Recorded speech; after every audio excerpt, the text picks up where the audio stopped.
I'm Fonzo. And I'm Eliza. And we're the co-host of Grown, a podcast from the Moth that shows we're never fully grown. Growing up feels like a phase that should end at some point, but does it ever really? Whether you're 16 or 26 or 86, you're gonna have to deal with family drama, your body, and the type of person you want to be. So why not put it all out in the open and go through it together? Join us every other week to deal with cringe, culture, and the courageous efforts of people like you to get grown. Start listening today. Follow Grown on Apple Podcasts, Spotify, or wherever you're listening right now.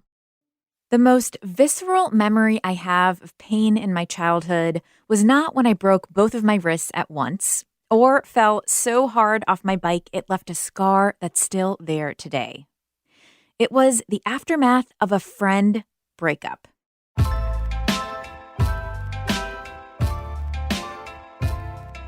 In classic 90s fashion, it happened over AIM. They said I was too nerdy and didn't care enough about boys, sports, or makeup. It sounds so childish, and it was. But trust me when I say that it wrecked me.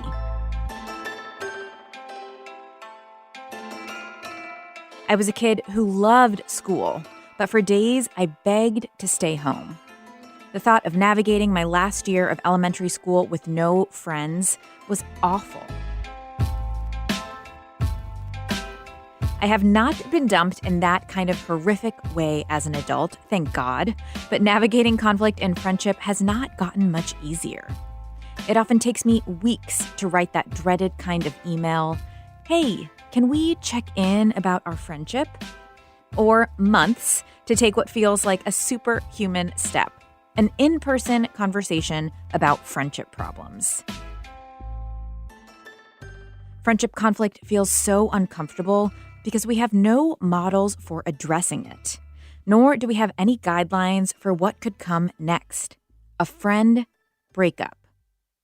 This is Embodied. I'm Anita Rao.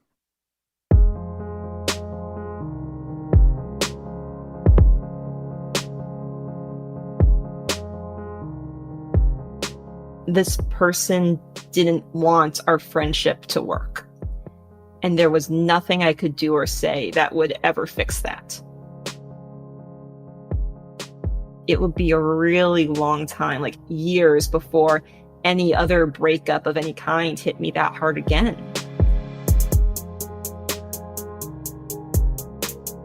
To this day, I'm just left with lots of hurt and anger and resentment. You know, I tried to do everything that I could to save the relationship, but at the end of the day, it will always hurt.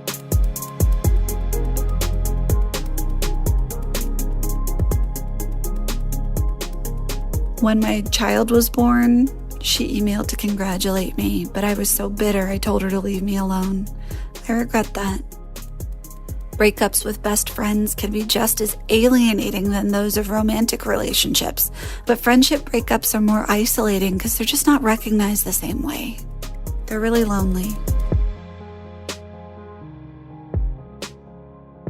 You just heard from Sophie Katz, Kat Jensen, and Rebecca Martinez. Listeners who helped convince me that the discomfort I felt around my own friend breakups isn't rare. It's just that nobody is talking about this stuff. I think it's largely due to the shame that we feel around it. We think it's because we're a bad friend.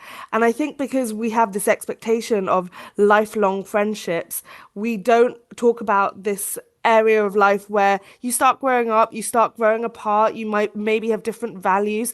Maybe you're just in a different phase of life. Michelle Elman is thankfully anything but silent on the matter of friend breakups. She's an author and life coach, best known for her activism campaign, Scarred, Not Scared.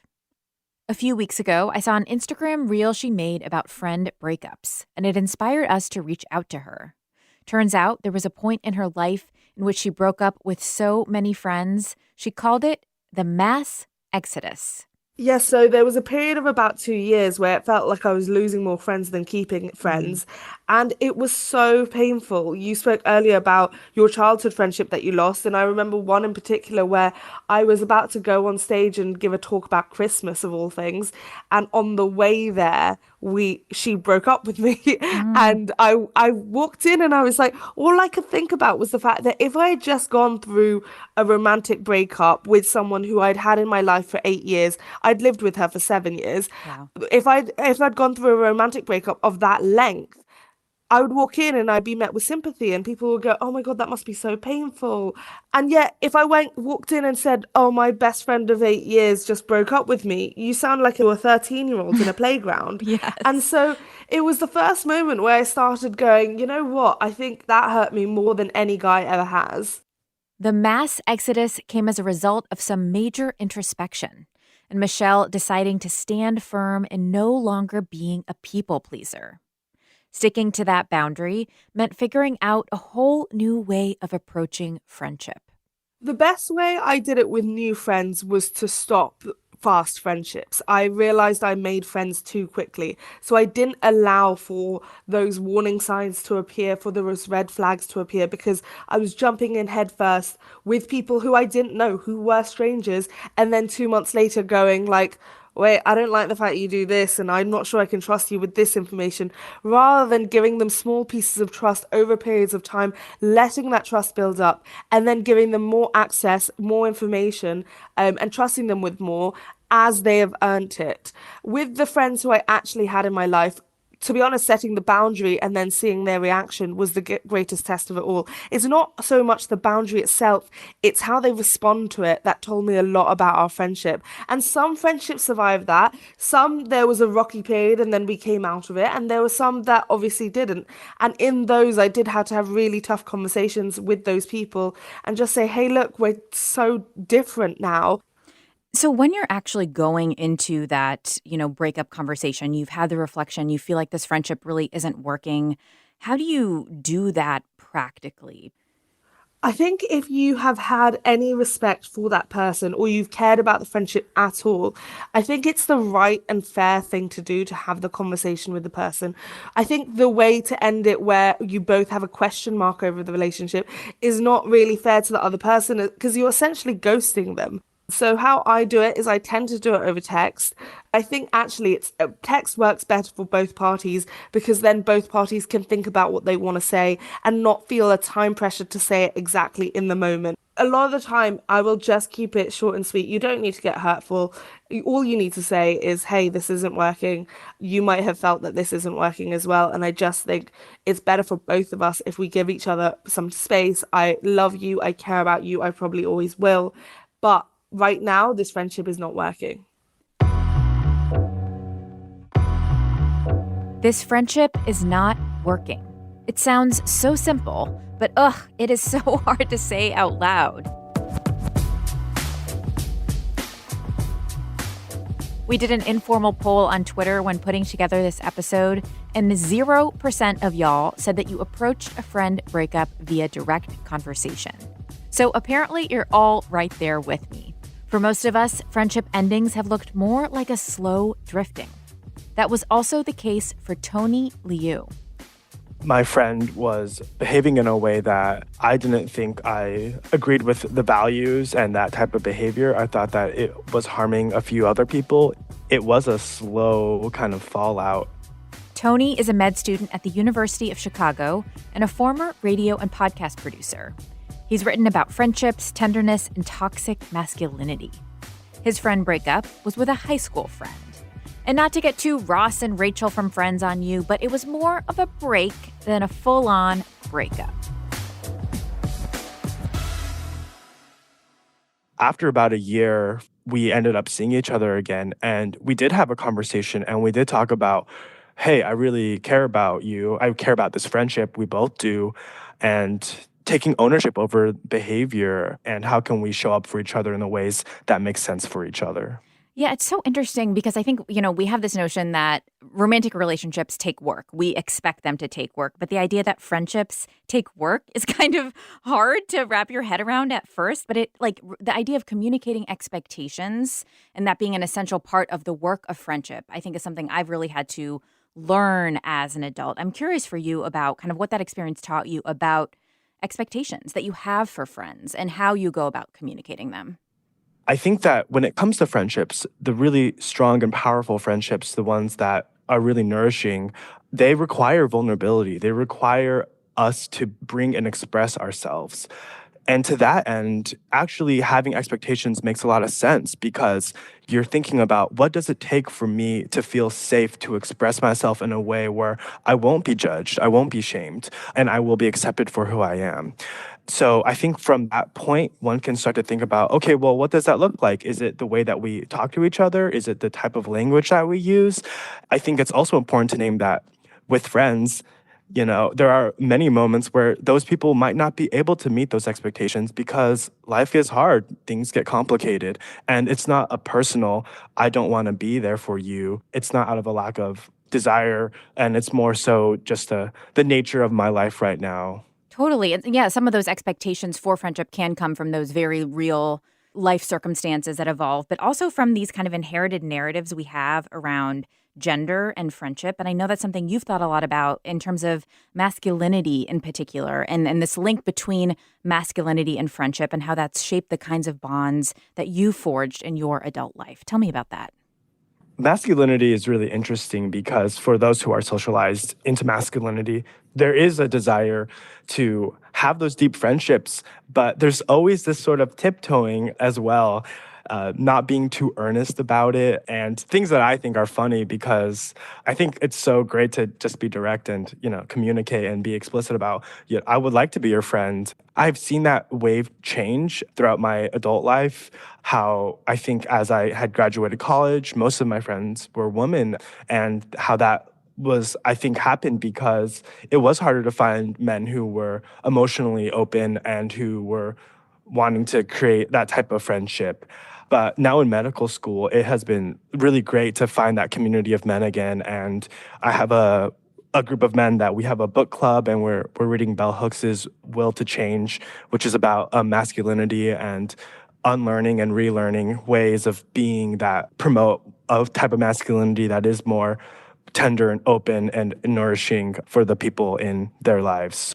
Has connecting with that kind of healthy masculinity that you want to be a part of your life led you to do any boundary setting or friend breaking up or distancing with any friendships in your life? Absolutely.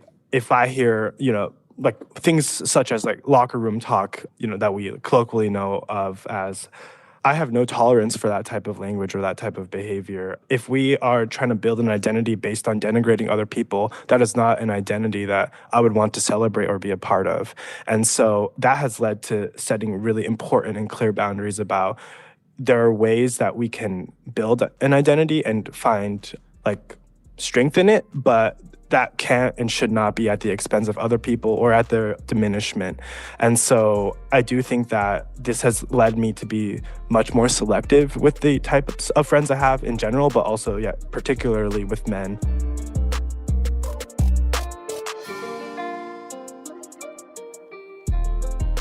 We don't need to consult Esther Perel to determine that connecting over disparaging other people isn't going to make for a strong friendship foundation. But other types of disagreement in a friendship aren't inherently bad, and conflict certainly doesn't mean it's time to break up.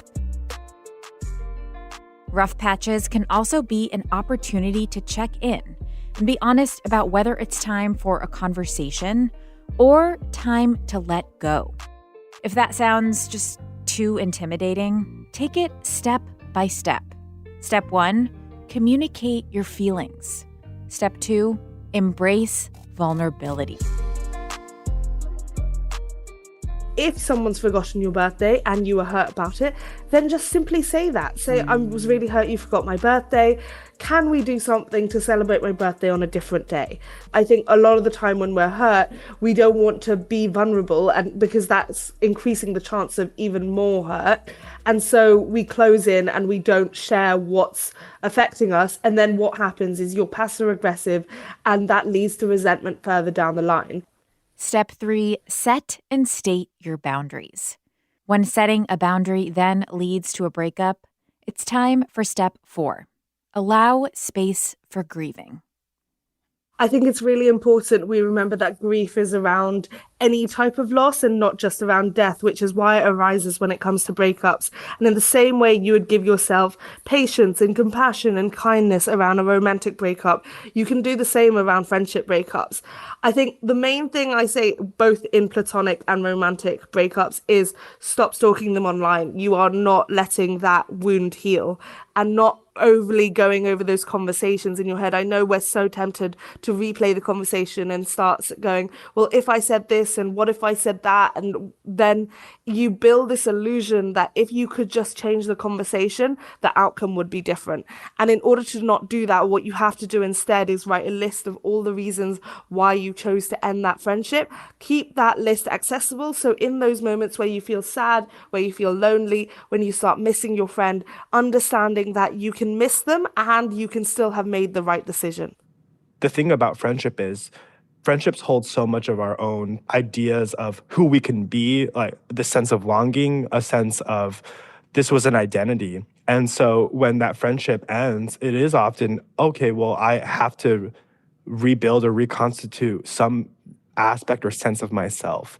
And so I think because of that, it is okay to have patience, and it is okay to let things be a little bit messy, and to be patient about figuring it out, knowing that it will happen.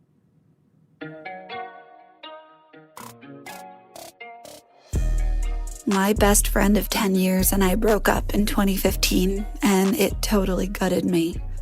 We had a big fight one New Year's Day after her tiny and stupid and horrible dog bit me.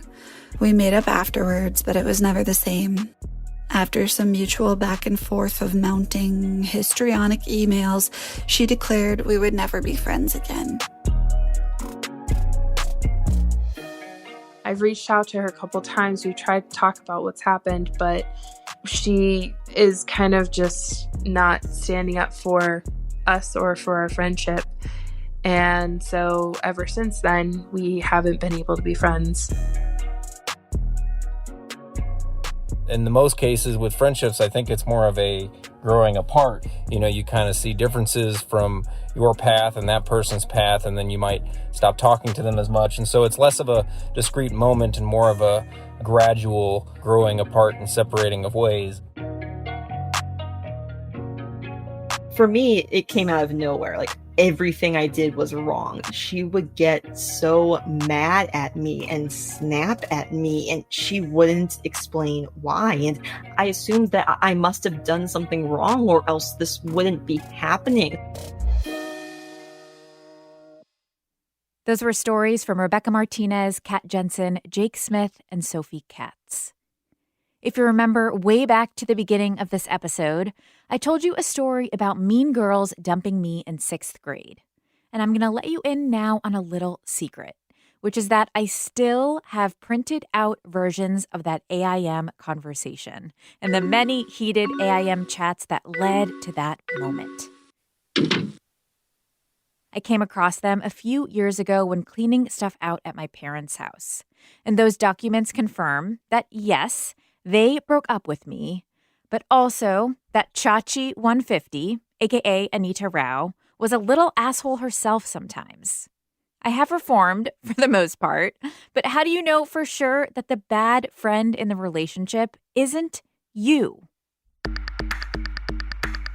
As much as I would have liked to point the finger at other individuals, at some point you just have to kind of say, okay, what is true of me?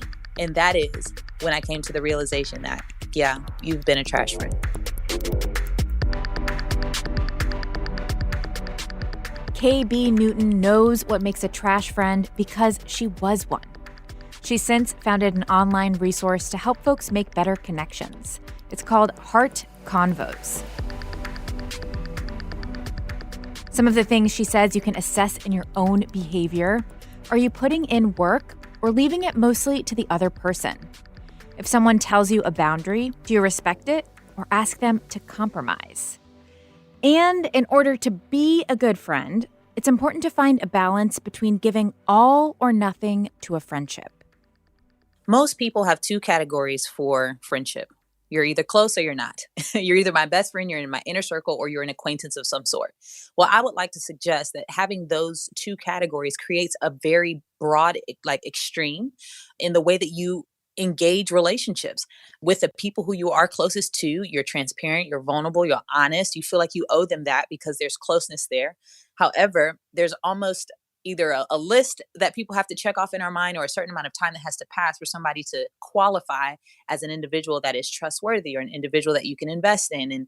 It's almost a counterproductive cycle because in order for deep, meaningful connections to be established, you have to be willing to invest.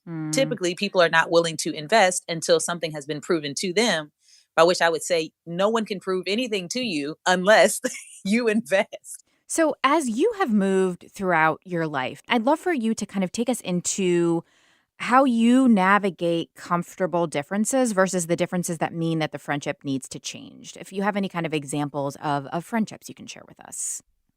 I tell people all the time, like conflict, disruption, difficulty, strain, challenge, tension, words that we would use to describe moments in our friendships. Those are all indicative of something, and they're opportunities. When you don't see them as opportunities and you see them as a roadblock or some type of signal or sign that this is not working or it's not healthy, then you really do limit your ability to grow deeply with people. And in relationships, we are often stressed, we are often stretched, and we sometimes process that difficulty or that challenge as a sign that this is not good. And I think some of that has to do with the narrative that we have around comfort right now, just in society and in culture. But what I've learned over the years is that in relationships, the ones that have presented the most challenge are also the most satisfying in the end. The ones that I've had to work for are the ones that I find the most freedom in now.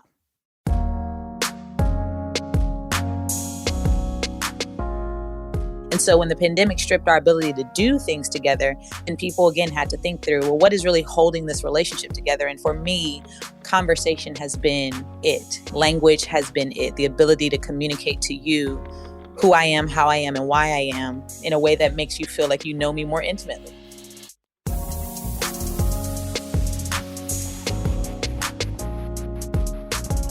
There is no getting around the hard conversations and necessary work in friendships. But I will say that if there is a silver lining to friend breakups, it's that you create more space, time, and energy to invest in the friendships that are serving you and the version of you who you want to be today. KB says that watching her 5-year-old make friends has been a reminder of what friendship can be when it's at its best. If she sees someone who's doing something she would enjoy, she goes, "Oh, mommy, let's go play with our friends." If she saw a little girl after church on Sunday who had a frozen lunchbox. She said, "Mommy, she has a frozen lunchbox like me." I was like, "Can we be friends?" Sure. Like all it takes is, us knowing that we, share like the same things, which again is how we form relationships when we're younger. And I know that it's different. It becomes a lot more complicated as adults, kind of. But I think the lesson that we should learn from this and what we should hold tightly to is an openness and a willingness to look for opportunities to build connection with other people before we take them through this checklist or this auditioning process, assuming the worst about them. I think that's the beautiful thing about children. My daughter assumes the best about everyone until she has a reason not to. And I think we lose our ability to do that as adults. And so the lesson that I learned from my daughter daily is that I have the opportunity to believe the best in other people with the hopes of building connections that are, deep and meaningful if they go there, but definitely just significant, again, on whatever level we end up connecting.